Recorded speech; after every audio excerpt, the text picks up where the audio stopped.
12월 21일입니다. 목요일입니다. 새벽 예배 나오시는 우리 성도님들을 환영합니다. 말씀 나누기 전에 공동기도 제목으로 기도하시겠습니다. 홍석화 집사의 암을 치료해 주십시오. 배옥준 집사의 뇌졸중을 치료해 주십시오. 언어가 회복되고 오른쪽 팔다리에 힘이 생겨나도록 해주십시오. 과간나 집사를 치료해 주십시오. 권화자 집사가 다시 걷도록 해주십시오. 이승학 성도의 뇌종양 치료가 잘 되게 해 주십시오. 권현민 형제를 치료해 주십시오. 김에브라임 형제가 신장 이식을 속히 받도록 해 주십시오. 김시희 집사가 걷도록 해 주십시오. 김수진 집사가 재발하지 않고 치유되게 해 주십시오. 예수님의 이름으로 기도합니다. 아멘. 아멘. 오늘 본문의 말씀은 잠언 28장 1절에서 14절까지 말씀입니다. 성경을 버리면 우리에게 어떤 일이 생길까요? 성경을 무시하고 성경을 버리고, 물론 이게 세상 사람들을 말하는 게 아닙니다. 세상은 이미 성경을 알지도 못합니다. 그런데 우리 그리스도인들이 성경을 무시하거나 성경을 경히 여기거나 심지어 성경을 그냥 버려버리고 그리고 살아가면 우리에게 무슨 일이 벌어질까 하는 것입니다. 자, 오늘 본문에 보시면 이렇게 되어 있습니다.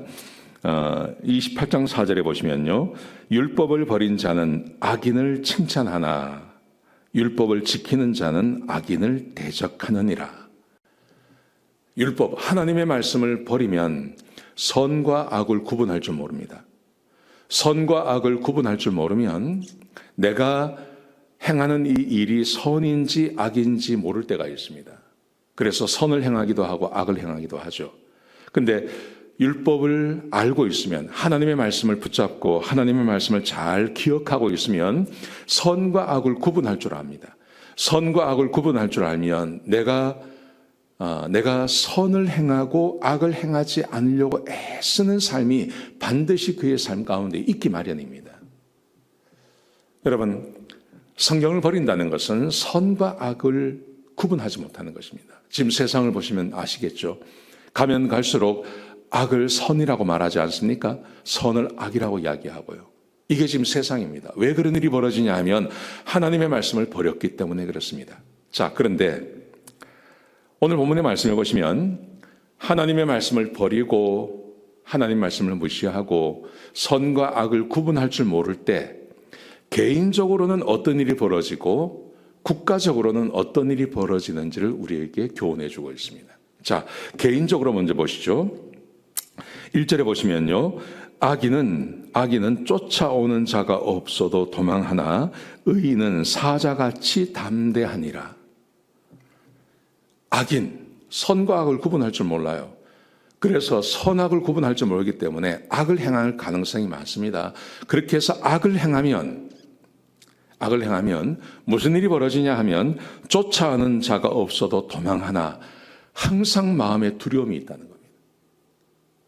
악인들에게는, 죄를 짓는 사람들에게는 항상 마음에 두려움이 있습니다.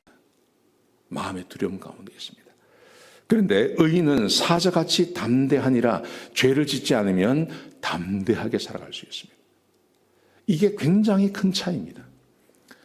하나님의 말씀을 가까이 하는 것, 하나님의 말씀을 가까이 하지 않는 것, 우리 그리스도인들 가운데 사람의 성향에 따라 글을 좋아하고 하는 사람들은 성경을 가까이 하고, 글을 싫어하는 사람들은 성경을 멀리하고, 이런 문제가 아닙니다. 우리의 성령께서 우리 가운데 함께 계십니다. 성령이 하시는 일이 성경을 지으셨어요. 성경을 쓰셨어요.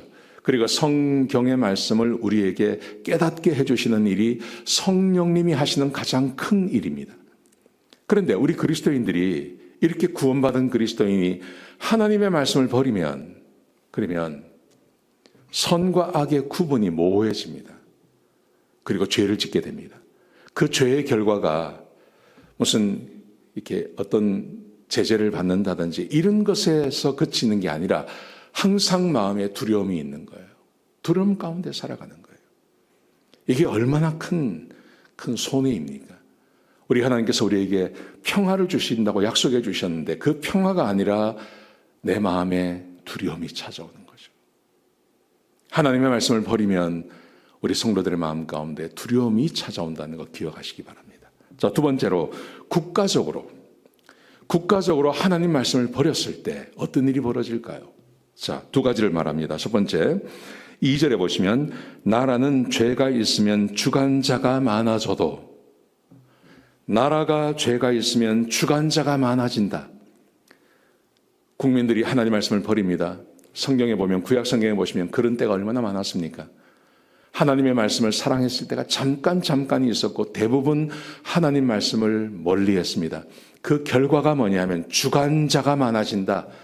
주관자가 많아진다는 것은 온갖 사람들이 다 등장해서 정치에 개입하고 사람들을 압제하고 이런 일이 벌어진다는 거죠. 나라에 죄가 많으면 주관자가 많아져요. 그래서 사람들을 괴롭혀요. 사람들을 막 괴롭힙니다. 그 다음에 12절 보십시오. 의인이 득이하면 큰 영화가 있고 악인이 일어나면 사람이 숨느니라. 나라에 죄가 많으면 그러면 주관자가 많아지는데 악인이 일어나면 그러면 사람이 숨느니라.